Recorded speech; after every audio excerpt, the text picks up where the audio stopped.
Well, a little garden update for April 2023. As you can see behind me there, continuing the process of tidying the weatherboards on the house there and getting the undercoat on.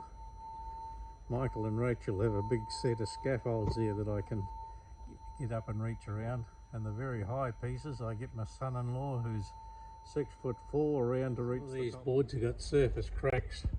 I just fill them up with Sally's sealer, then apply 2 undercoats to seal that up.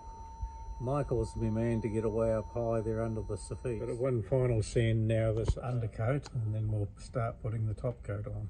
I'll just seal these gaps here with the sealer as well, where I match the new ones with the old. Bev's been working on the front fence around here. Let's go and see what she's been doing. Don't be threatening towards me. The front of the fence, we've had this spectacular bloom of a yellow rose. Bev, what is the label there? It says Rosa Banksiae lutea. Yeah. No, haven't found any prickles on it, whereas my Banksia in Tauranga has a few very vicious prickles. So I've been wearing these gloves. So the problem was to find the old dead bits of rose, of which there were a lot, and with a bit of help from Alvin and Rachel, eventually we cut these off. That was completely rotten, yet it was producing some green shoots. The next problem was that whoever had helped Anna to put the rose on the fence had actually wrapped the wire around the plant like that, and so they were choking. When we came down here, there were masses of old rose that was tied together in knots, which is probably what the Banksia does naturally, but some of them were dead, you know. So they were bound in wire. So I had to, because there was lots of leaves over them, just like this.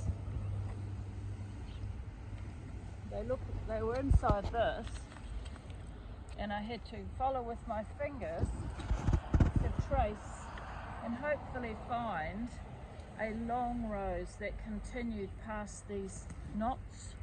And this beautiful creature here did have an existence that came all along the tree, all along, all the way down here. So we were able to restore the length of the rose.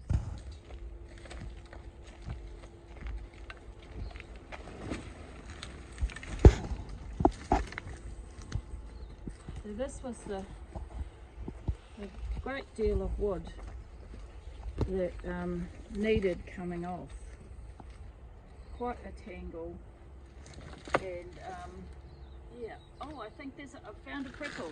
This is the first prickles I've found in 2 days. There they are. And of course I'm not wearing gloves when I find it. Yeah, so that was a hell of a lot of wood that needed to come off. We had Rachel here with Bev, and they've been to a field day or a garden ramble, whatever you like, and that was about grafting and pruning. And so these apples here now, although they've still got some fruit on them, have now been pruned back there to set them up for the next season. And that was wandering all around has been pruned up into a form here now, a vase type form, and set up so that it can kick on again. This larger one down the back there was a plum, and it's been shaped a bit. It hadn't been tickled up for about 3 or 4 years. And they've tied this tree to the fence now, spoliated, and got it looking good. It was hanging out this way too far, but they think they've got that dead right. The wire frames are on the fence here all ready to go. And so these here are tied down, and let's hope that that's a good display. So they want them in a vase shape centre with outreaches there that you can reach the fruit on. and the girls have achieved that. It's looking very good.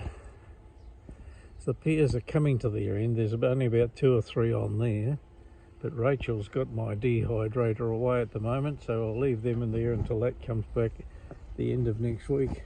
My winter plantings are going all right. That's kale in the front, and then silver beet. A couple of cabbages back there.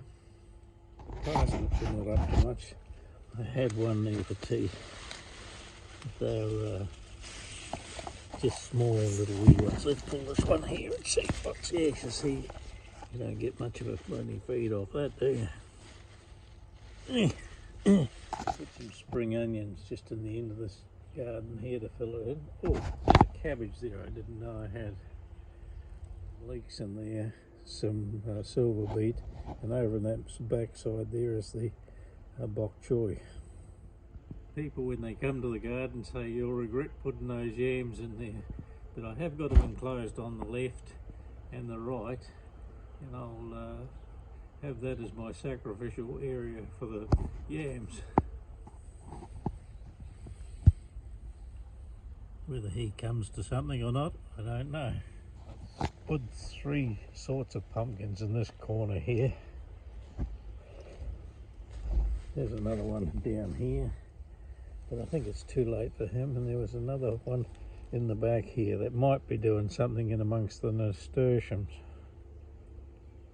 I've been rooting around here and under the pea straw looking for the spuds that might be there. And I've got about 10 kg of spuds out of just this area here. And so I've got this area here of potatoes, and under there, all the way across there to go. I don't want them up yet. They can stay there, and they're looking all right.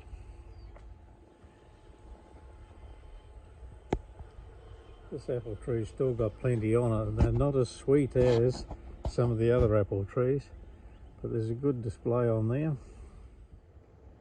Monty's Pride, I think the girls identified this one as. Quite a big apple, isn't it? And we've got a label on this one to tell us what it is as well. But that's a spectacular apple, isn't it? Look at the size of that one there. They're all good, but there's a bit of fungus around them, so they may not last. Here we go. What's this one called? Bramley seedling. It's marked up here where the these are called the Himalayan lilies area here, and she's labelled them all up where they are as seedlings for replanting. It's surprising how many there are in the garden. I'm nibbling away at these grapes here. They're quite sweet.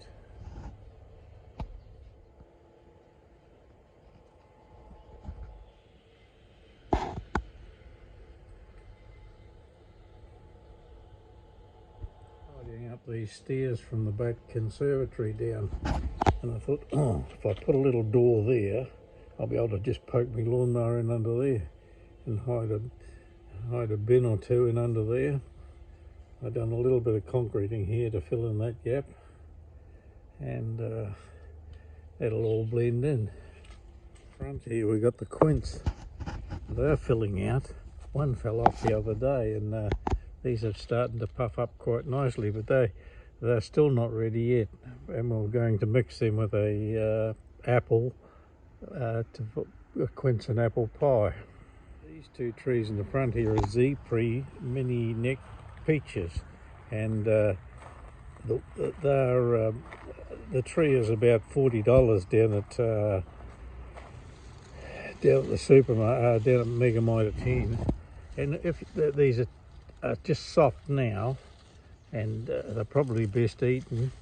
There's a lovely flavour with them, but the tree's too crowded and there's fungi all through it as well. So next year, after a prune up, I think we'll get a better result.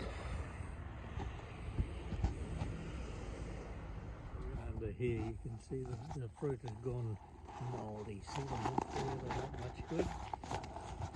And we'll certainly open this one out into a vase-like shape and let the air through, because you can't eat that fruit there. Anyway, that finishes this little update here. Bev continues just to tidy up her rows along the front here, and that'll help with that presentation there. And we've got the supervisor here just keeping an eye on things. Everything all right there, Terry? She likes to be in the front row. She doesn't like it when I park her back here. So yeah, it's just a matter of deciding which branches to keep. Yeah. And which branches are dead. Like that one there is probably going to go. If you bring the camera over here, it's I watched a YouTube and the guy is a great teacher, and he said don't overthink it, but you know, I mean, what are you going to think about that? Put the camera on that. Can you see? Yeah. How do you decide? Well, you have to go along and say this one looks quite lively, and if I keep it and reject everything else, it'll produce some green shoots. Yep. That's what you do. Good. Don't overthink it, just chop. Good on you, dear. Thanks.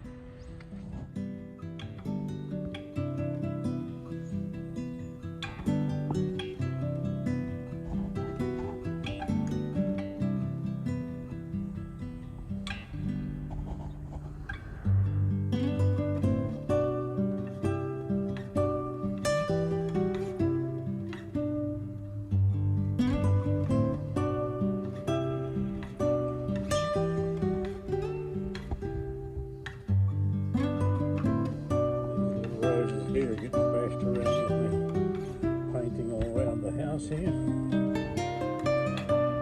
I tried to leave the persimmons alone, but I had to give it a bit of a trim up to get the ladder in here to get away up there. Next season, hey?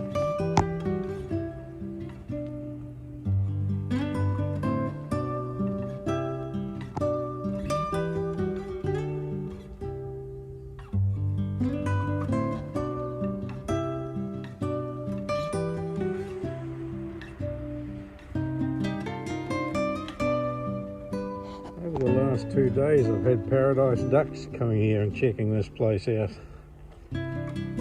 One up on the roof there, right up high, another one on that roof over there, and they're waiting an opportunity to come here to do something, and I don't know what that might be.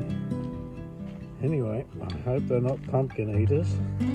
1, 2, 3, 4, 5, 6, 7,